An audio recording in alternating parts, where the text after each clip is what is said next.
Bismillahirrahmanirrahim. Assalamualaikum warahmatullahi wabarakatuh. Alhamdulillahi rabbil alamin. Wassalatu wassalamu ala asyrafil anbiya'i wal mursalin, Sayyidina wa habibina Muhammadin wa ala alihi wa sahbihi ajma'in. Puji syukur kepada Allah, salawat dan salam kepada Nabiullah Muhammad sallallahu alaihi wasallam. Allahumma salli wa sallim wa barik alaihi. Pada kesempatan kita yang penuh berkah ini, kita akan mempelajari tentang makna al-Israiliyat dan hubungannya dengan mata kuliah ad-dakhil. Ya, hubungan antara ad-dakhil dengan al-Israiliyat. Bagi yang mempunyai maktabah syamilah, silahkan cari kitab Ad-Dakhil fit Tafsir cetakan Jami'ah Al-Madinah Universitas Madinah Al-Munawwarah. Kita lanjut Ad-Darsul Tsani, yaitu per Ad-Dars As-Tsani. Sekarang Ad-Dars As-Tsani berbicara tentang makna Israiliyat dan hubungannya dengan Israiliyat dengan Ad-Dakhil ini. Maka kita akan mempelajari tentang pertama tentang makna Israiliyat, pembagian Israiliyat, sebab-sebabnya dan seterusnya, ya, serta hubungannya dengan ad-dakhil. Oke, kalau begitu awalan yang pertama, amma makna al-Israiliyat hiya jama' mufradihi Israiliyatun.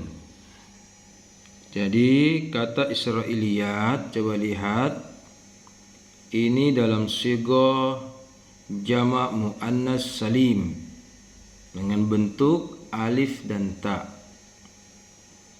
Ya, coba lihat, coba sama semua. Apa itu maknanya secara etimologi? Kata ini Israiliyat, kata ini adalah bentuk jamak dari mufradnya Israiliyatun, ya, nisbatan ila. Kata Israiliyatun dinisbahkan kepada Bani Israel, ya, Bani Israel. Jadi ini Israelnya, ya, Bani Israel, dari kaum Israel. Siapa itu Bani Israel? Tentu Anda tahu, itulah Yahudi dan Nasrani. Dan kalau terutama kata-kata Israel dalam Al-Quran itu, illa ma harrama Israel, kan? Israel ini adalah Nabi Yakub alaihi salam. Nabi Yakub itu anak dari Nabi Ishak, cucu dari Nabi Allah Ibrahim alaihi salam, kemanakan dari Ismail. Israel, nah, ini bahasa Syuriani Ibrahimi ini, ya. Nah, kalau kita bilang ya bahasa Yahudi kuno, tetapi ini serumpun dengan bahasa Arab dari kata Isra. Nah, seperti firman Allah ketika kita membahas tentang Isra Mi'raj, a'udzubillahi minasyaitonir rajim, bismillahirrahmanirrahim, subhanalladzi asra bi 'abdihi. Ini sama maknanya nih. Asra dalam bahasa Arab artinya jalan. Dari kata asra memperjalankan di malam hari, Isra. Jadi Israel ini bahasa Yahudi, bahasa Ibrahimiyah Syurianiyah ini, itu artinya Allah. Artinya hamba Allah, ya, orang yang suka, hamba Allah yang suka berjalan di malam hari. Jadi kebiasaannya itu Nabi Yakub alaihi salam di tengah malam selain beribadah kepada Allah, di paginya berpuasa kepada Allah. Nah, di malam hari juga dia suka, istilah kita, healing, ronda, ya, keliling-keliling kampung melihat bagaimana kondisi ya di kampungnya, melihat bagaimana masyarakat yang ada di sana, keliling-keliling ya sambil tadabbur dan mengingat Allah Subhanahu wa taala. Israel. Jadi ini Bani Israel sebenarnya adalah Bani Yakub, keturunannya Yakub, atau biasa kita bilang Yahudi Nasrani. Ya. Oke, ini karena murakab idhofiyah, dinisbahkan kepada mereka Bani Israel. Jadi bisa kita katakan Israiliyun. Israiliyat itu Israiliyun, kisah dari Israiliyat. Jadi Israiliyat itu bisa dikatakan kisah-kisah Israiliyat. Ya. Atau kita bisa kabarkan khabar Israiliyat. Sebagaimana Anda belajar hadis, khabar itu ya bukan hadis. Ya, khabar itu bukan hadis. Atau kisah atau hadisah, peristiwa-peristiwa. Jadi dikatakan Israiliyat itu secara bahasa apakah kisahnya, khabarnya, atau hadisah, peristiwa-peristiwa dari diriwayatkan dari Bani Israel. Ya, Bani Israel itu juga dikatakan Israiliyat. Ya, next di halaman 23. Kalau begitu, apa makna Israiliyat itu? Ya, yaitu sebuah kisah atau sebuah peristiwa. Oke. Tarwa diriwayatkan an dari sumber-sumber masdari Israili, dari sumber-sumber dari Bani Israel. Bagaimana dimaksud sumber-sumber Bani Israel? Bisa yang dikatakan dari kitabnya, dalam hal ini Taurat atau Injil, atau bisa dari pendapat-pendapat dari ulama mereka, dalam hal ini pendeta, pastor, biarawan dari Yahudi Nasrani, kemudian diriwayatkan turun-temurun di agama Yahudi Nasrani. Oke, maka itulah yang dikatakan Israiliyat. Oke, maka kita lihat Israelian itu dinisbahkan kepada Bani Israel. Israel itu dinisbahkan kepada abihim, abi atau kakeknya. Jadi dalam bahasa Arab itu abi itu bisa bermakna bapak, paman, bisa bermakna kakek atau buyut. Ya, makanya ada yang mengatakan Azar itu, ya, sebagaimana dikutip dalam Al-Quran, Azar itu ada yang mengatakan ayah kandungnya kah Nabi Ibrahim, ada yang mengatakan tidak, Azar itu bukan ayah kandung dari Ibrahim, tetapi mungkin dia om dari Nabi Ibrahim. Ya, jadi abi itu al-ab. Terkadang biasa begitu kan? Sama kalau kita di Bugis Makassar, ya, kita panggil bapak nah anu, nah gitu kan? Wah, iya. Etanya ini. Nah, itu. Jadi al-ab dalam bahasa Arab itu adalah orang yang dituakan, al-ab, tapi memiliki makna hubungan darah, kedekatan hubungan darah. Beda kalau walid. Al-walid, ya, al-walid. Al-walid berarti memungkinkan itu ayah kandung atau orang yang kita sangat hormati. Al-ab ada kedekatan, kemuliaan, kekerabatan diantaranya, dan seterusnya. Kita lanjut dulu. Masih banyak ini. Oke. Jadi Bani Israel hum adalah Banu Sayyidina Yakub alaihissalam. Jadi bisa kita katakan Banu Yakub, Bani Yakub, ya. Oke. Maka lafal Israiliyun sebagaimana kama yaqulu, sebagaimana dikatakan atau menurut pandangan Dr. Muhammad Al-Zahabi, coba lihat bukunya nanti itu di At-Tafsir wal Mufassirun, secara terminologi, oke, Maka Israiliyat itu yadullu alal qasas, menunjukkan dari qasas. Jadi qissatun satu kisah, qasasun jama' artinya kisah-kisah.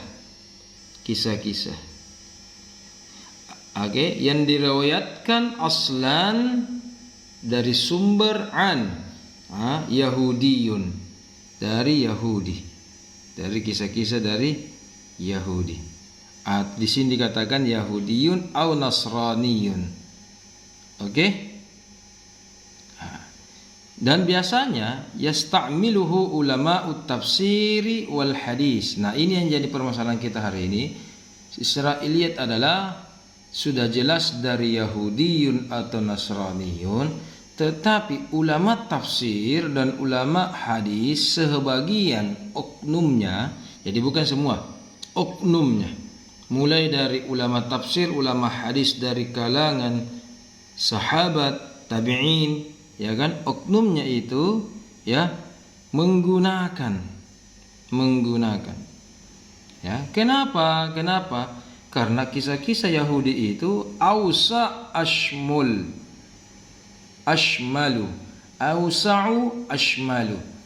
Karena kisah-kisah Yahudi itu harus diakui secara ilmiah, realita bahwa memang kisah dari mereka itu lebih luas, lebih detail, dan lebih universal, terinci kisah-kisahnya.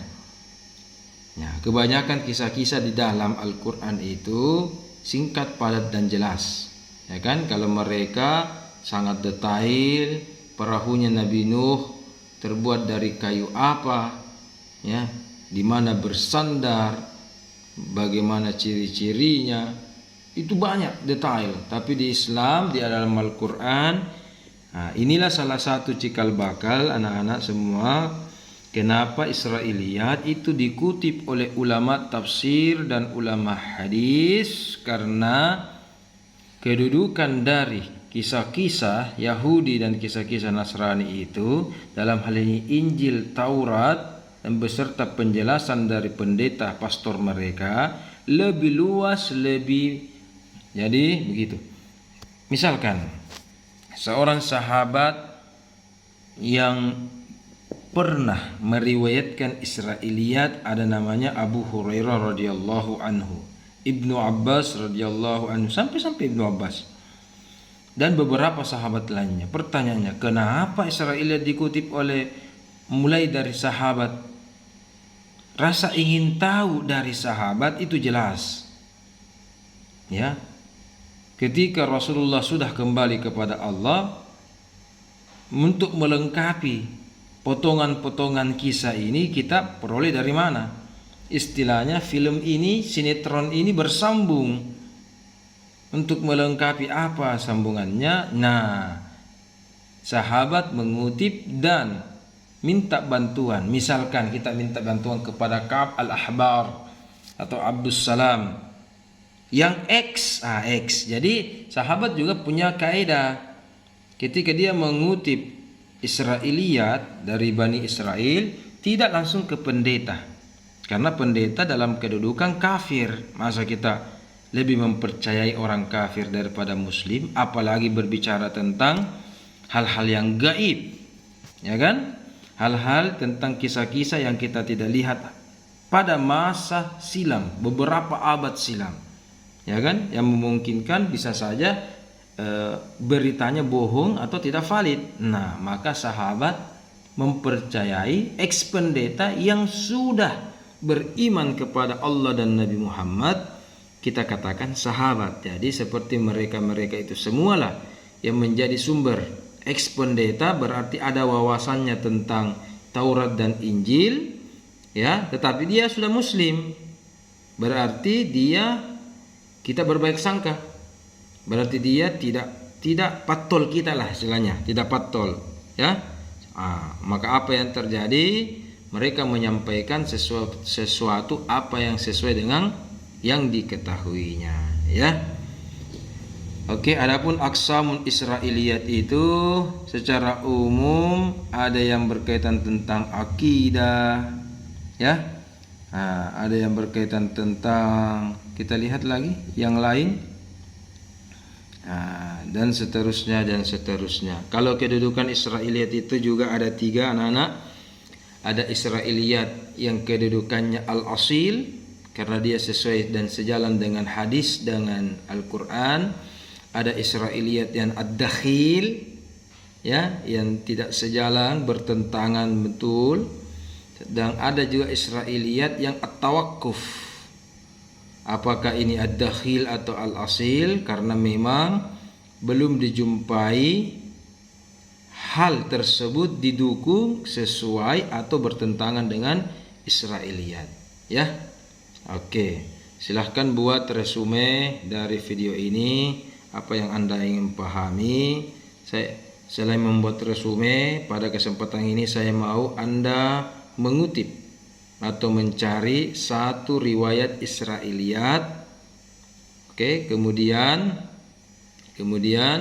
di riwayat itu Anda tentukan al-asilkah, ad-dakhilkah, atau kategori ketiga at-tawakkuf, ya. Apa indikator al-asil? Ada hadisnya, ayatnya yang sesuai. Apa indikatornya ad-dakhil ini Israiliyat? Kalau ada hadisnya, ada ayatnya yang bertentangan. Kalau Anda menjumpai sebuah ayat, sebuah hadis, ya, tentang sebuah kisah, dan kisah itu dijelaskan dengan Israiliyat, kedudukannya sisa 2, ad-dakhil atau al-asil. Tetapi ketika ada riwayat-riwayat Israiliyat, kita tidak tahu mana ayatnya, mana hadisnya, maka sikap kita at-tawakkuf. Kenapa? Rasul bersabda, la tusaddiquhum wa la tukadzibuhum. Jangan juga langsung benarkan itu, jangan juga langsung dustai itu. Makanya dari hadis tersebut sikap kita terhadap Israiliyat, ada Israiliyat yang diterima, yang al-asil, ada yang ditolak yaitu yang ad-dakhil, tetapi ada juga at-tawakkuf, ya. Demikian dari saya. Assalamualaikum warahmatullahi wabarakatuh.